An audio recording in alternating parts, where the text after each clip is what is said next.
Buenos días, amigas y amigos. Muchísimas gracias por acompañarnos aquí esta mañana. Good morning, dear friends, Minister Balakrishnan, and esteemed colleagues. Thank you, Mr. Minister, for your dissertation on what you're doing in Singapore and how you see these complex issues of climate change.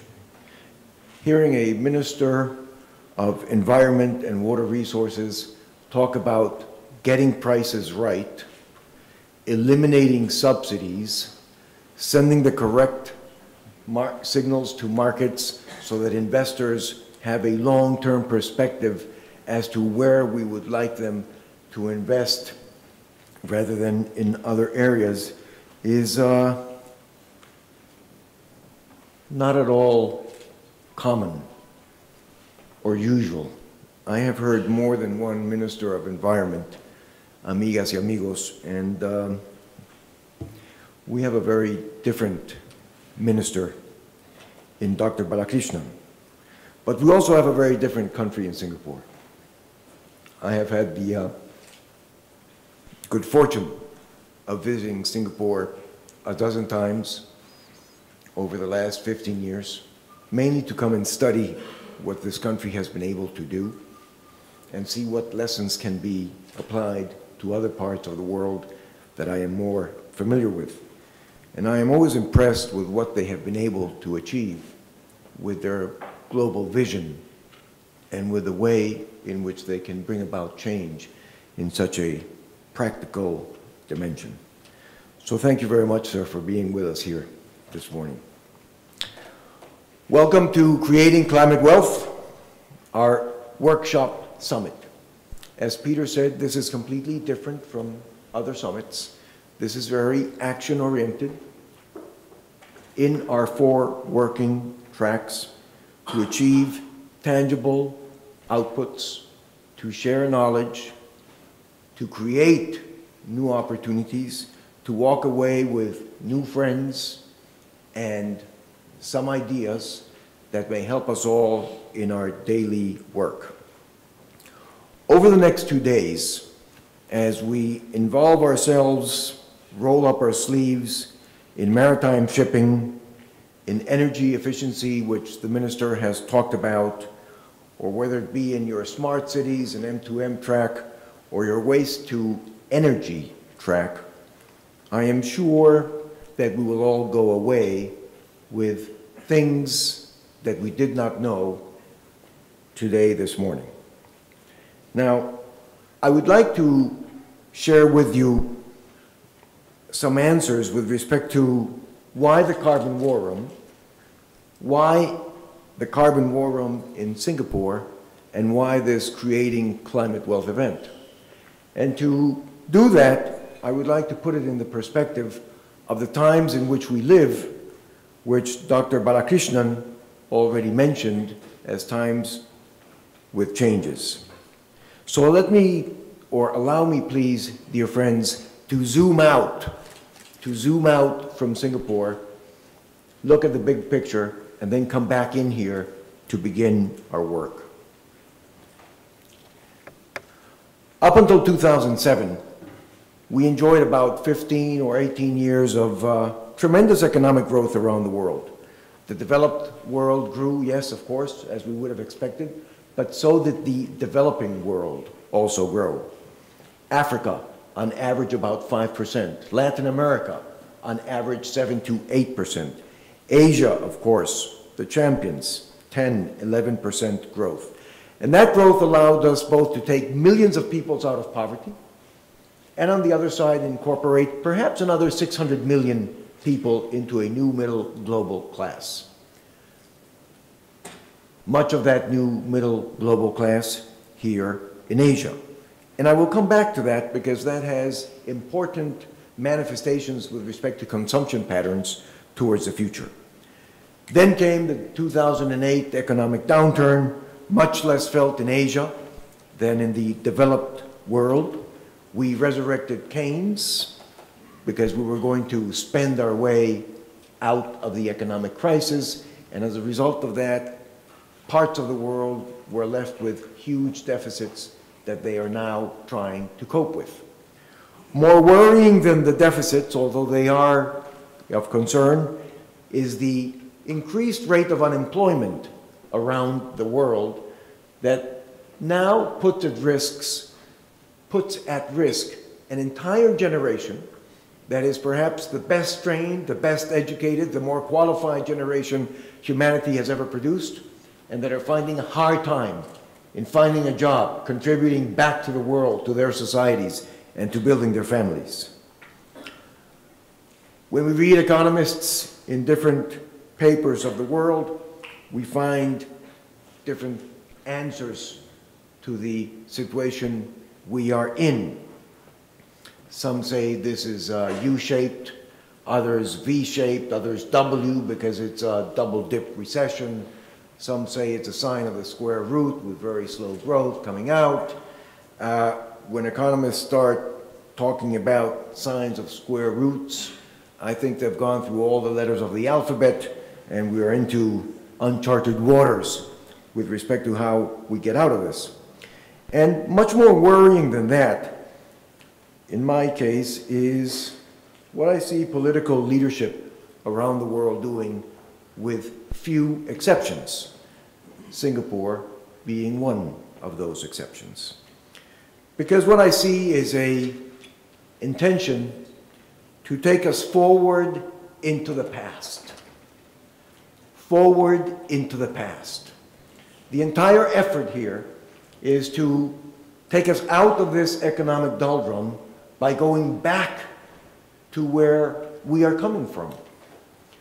And I would like to propose, in following Dr. Balakrishnan, that the future, a real future, is completely different.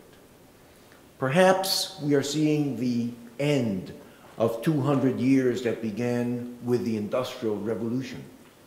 Perhaps a steam engine is losing its steam at a point in time when we are 7 billion people on the earth, and when we are, for the first time in the history of humanity, beginning to face some of the challenges which our minister mentioned, and some others which I would like to share with you here this morning. To begin with, perhaps like no other time in the history of humanity, are we beginning to feel the limits of our planetary system with respect to its resources when confronted with the increased demands of our population and its growth. About 3 or 4 years ago, China became the #1 market for the sales of automobiles. At that point in time, it had about 140 vehicles per 1,000 Chinese. In the US, the model is today about 920 vehicles per 1,000 US citizens. So if the model of transportation is the one we have in the US for the rest of the world into the future, and after China comes India and the rest of the world, we need about 4 or 5 additional planets to be able to cope with the resources needed in transportation alone. The second element that is changing dramatically is energy. And there we have gone through important shifts, both from the supply side and from the demand side. More recently, of course, we are all mesmerized by the illusions of shale gas, which in some parts of the world is being presented as this magical silver bullet that is going to take care of our energy needs, do away with climate change, and solve all of our problems as we move forward. In Spanish, we say, no todo lo que brilla es oro. Not everything that shines is gold. And I believe that applies to the case of shale gas as well, which, yes, has a role to play with other types of energies as a transition towards renewable energies where we need to go. And of course, the third element is the effects mainly of energy, but of our development style on climate change. The minister reached that the minister mentioned that in the last few days we've reached about 400 parts of carbon in the atmosphere. We are accumulating 3 to 4 parts per year. So because math does not lie, if you take 40 years to the mid-century, times 4 is 160, plus 400 is 560 parts per million of carbon in the atmosphere, and that is a completely different planet from the way that we live today. So the future is not forward to the past. The future is not forward to the same type of development that we have been living with up until today. But the future, rather, is transitioning to a low-carbon economy. And yes, that is the challenge that Peter mentioned here this morning, in going from 768 grams per output of GDP to 6 grams. But that is also the greatest opportunity that we have faced as humankind. More than the opportunities that our grandparents were presented with at the outcome of the Industrial Revolution, we have the possibility to contribute, to be actors, and to be leaders in this great transformation going forward, where we need to reinvent the way we transport ourselves, the way we live, the way we work, the way we interact in society, and in that reinvention create the jobs and the opportunities for investment and the new business models that a world that wants to live better will require. So why the carbon war room in that global context? Towards the beginning of 2009, Sir Richard Branson, that will be here with us this morning, began a conversation with other global entrepreneurs, concerned and worried about the fact that the intergovernmental negotiating process that was set up to deal with a response to climate change was not advancing at a sufficient speed. And through a series of brainstorming exercises, they came up with the notion of the carbon war room.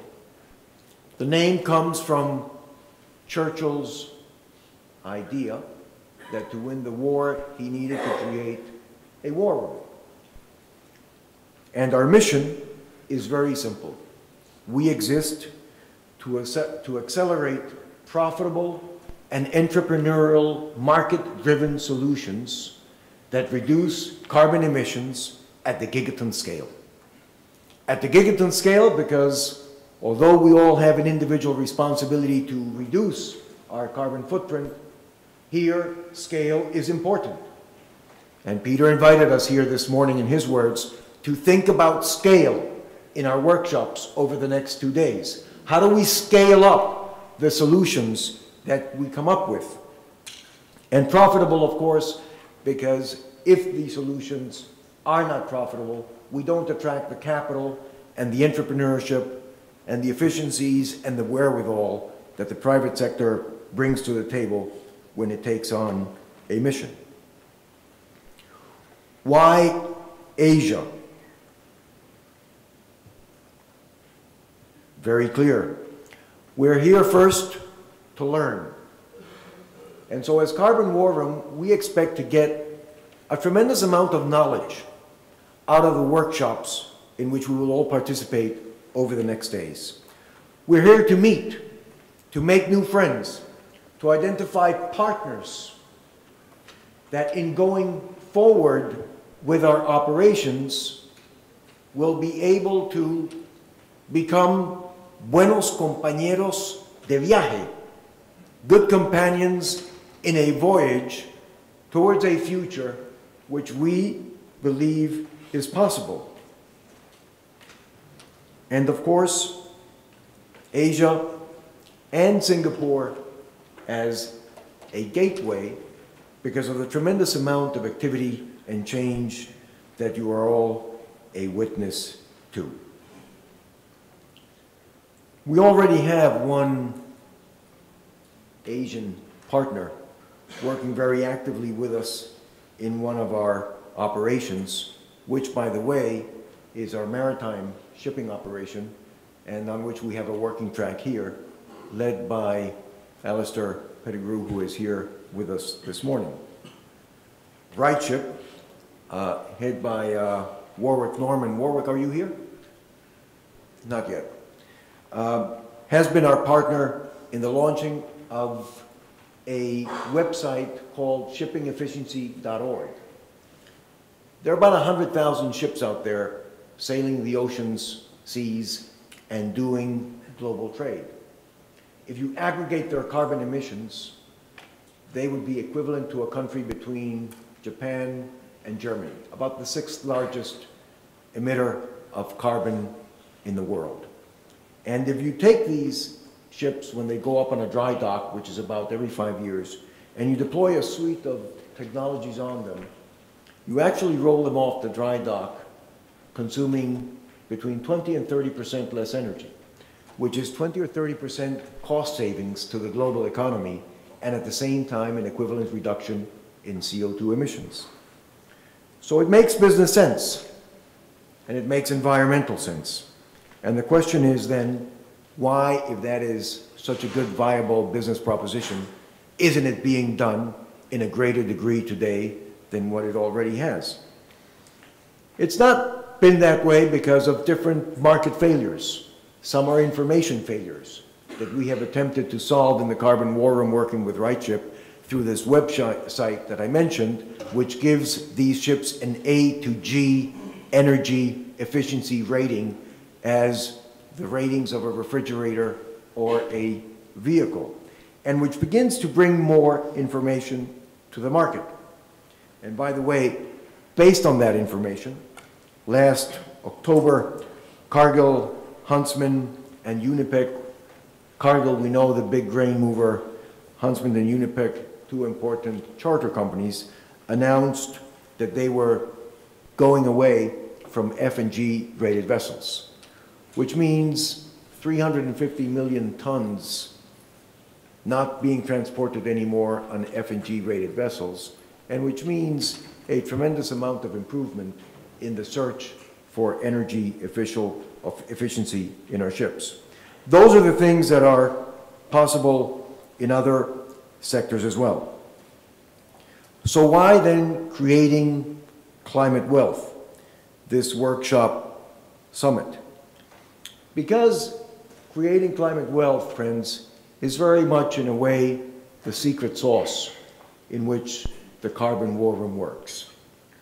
When our research and intelligence unit identifies sectors of the global economy where carbon emission reductions are possible at gigaton scale in a profitable way, we begin to gather information and research on that sector, and at one point in time, we put it into one of our Creating Climate Wealth Summits as a work track.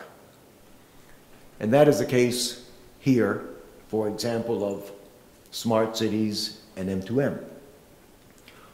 When we gather a constituency around the theme and we see that it has potential by the practitioners that are already in the field, we then move it into the unit of work, which is our network engagement and communications team.